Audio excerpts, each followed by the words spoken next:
What are you taking a look at? Well, guys, smelling blood in the water, former President Trump has opened up a new front in his war against Ron DeSantis, torching him relentlessly over the Florida governor's ongoing battle with Disney, and especially the humiliating spectacle of DeSantis getting outplayed by the mouse.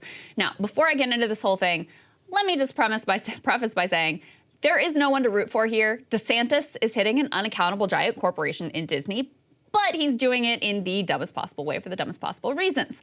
Disney has humiliated DeSantis, which is kind of satisfying to see, but their power does legitimately deserve to be checked and their hollow virtue signaling exposed.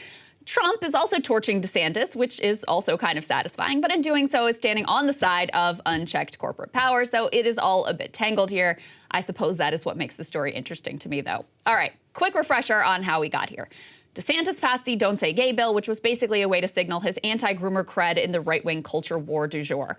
Disney, with a large gay fan base, has long billed itself as LGBTQ friendly. Under pressure, they belatedly put out some weak-ass statement against the bill and cut off GOP donations. Spotting an opportunity to bolster his anti-woke cred, DeSantis and his allies then went on the attack against Disney and their so-called wokeness. In particular, DeSantis targeted the Reedy Creek Improvement District, which has, since the 60s, basically allowed Disney to govern itself, including taxing themselves, levying bonds, greenlighting infrastructure, running fire and police stations, even provided Disney with the rights to build a nuclear power plant should they ever desire to do so. Unaccountable taxpayer-backed corporate power is indeed wrong and bad. But after patting himself on the back for his big alpha male energy, DeSantis took his eye off the ball, and the giant corporation did what giant corporations do in America. They took power. In a publicly noticed meeting, the still Disney-backed Reedy Creek board granted a massive development deal to Disney. This effectively handed all control of the region back to the big corporation mere weeks before DeSantis' cronies were set to take control of that board. Now, Disney's maneuver immediately turned what had been a winning hand for DeSantis with the GOP base into a potentially disastrous catastrophe. He scrambled to respond with some fake bluster, suggesting perhaps they build a state prison next to Disney. Take a listen to that. You're not going to have Disney have its own government in Central Florida. They're going to live under the same laws as everybody else. What should we do with this land?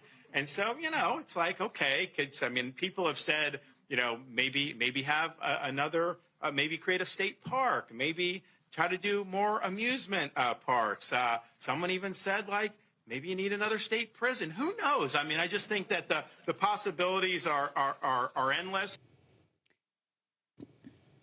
I wasn't the only one who could smell the desperation here, and every single DeSantis enemy immediately pounced. 2024 hopeful Nikki Haley and potential presidential contenders Chris Christie and Chris Sununu, they all got in on the action. Sununu accused DeSantis of just going after a headline, saying the fight convolutes the entire Republican message.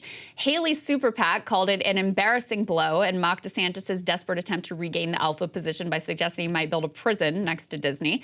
Nikki Haley, I guess, kicking sideways there after all. Here in part is what Chris Christie had to say. I'm all for the appropriate use of governmental power to achieve laudable goals.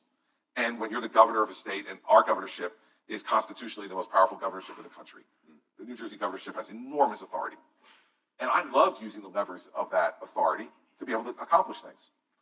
But when you put someone in that position, or like a position of president, if you're going to use those levers, you've got to look around the corners to see what the result of that will be.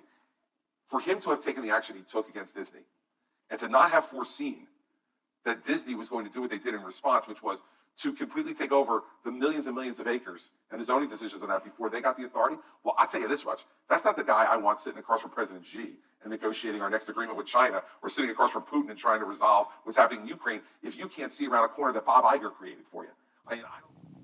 So for their part, Disney had already trolled DeSantis, showed they were not remotely deterred by announcing they will host the largest LGBTQ plus conference in the world at their Florida park just this summer. Now, to be honest, even though Disney besting DeSantis is embarrassing, the governor is clearly struggling to figure out how to improve his now very poor position. I still would have bet on the Disney fight being a net benefit for the governor with a Republican base, a base that really couldn't care less about what Nikki Haley or Chris Christie or Chris Sununu thinks about this or any other matter, really. But now, the big dog has weighed in the way that only he can. In a post on Truth Social, Trump trashed DeSantis, writing, DeSantis is being absolutely destroyed by Disney. His original PR plan fizzled, so now he's going back with a new one in order to save face. Disney's next move will be the announcement that no more money will be invested in Florida because of the governor. In fact, they could even announce a slow withdrawal or sale of certain properties or the whole thing. Watch, that would be a killer. In the meantime, this is also unnecessary, a political stunt. Ron should work on the squatter mess. Now, the political dynamics of this, to me, are kind of fascinating. The more upscale Chamber of Commerce part of the Republican Party, that is Governor DeSantis' more natural base, they don't like his move here because it's anti-business. And the more downscale populist part of the Republican Party that probably initially liked the anti-Disney fight is the most likely to be swayed by Trump trashing DeSantis over it and basically calling him a cuck. And let's face it, the GOP base is basically held together by vibes and aesthetics at this point. So if you get branded a cuck and a loser, the details really won't matter all that much. At its core, the whole situation reveals how confused, listless, and chaotic the Republican Party is right now. The new goal of standing up to quote-unquote woke capital exists very uneasily along the other longtime goal of giving giant corporations literally everything they could possibly want at every turn. And so, lacking any coherent organizing philosophy, the center of gravity in political sentiment generally moves to whoever wins the latest alpha male dick swinging contest.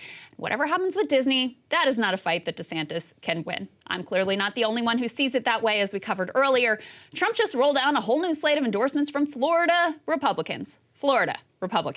6 members, now 8, of Florida's congressional delegation are officially backing Trump, including several who are not hard Trump loyalists and should have been imminently gettable for DeSantis. I suppose they can read the vibes in the polls as well as anyone else. As DeSantis once said, just look at the scoreboard. So, Sagar, I just read this morning that apparently, DeSantis is trying to make some legislative moves to roll back. Hey, guys, ready or not, 2024 is fully upon us now. And Sagar and I have been brainstorming ways that we can really up our game for this critical election. Yeah, we rely on our premium subs to expand our coverage, to add staff, to upgrade the studio. We just want to give you the best independent coverage of this election, which is possible. So if you can help us out, become a premium subscriber today, breakingpoints.com, or the link is down here in the description video. It really means the world to us. And if you like what we're all about, this is the best possible way to keep us 100% independent, working only for you.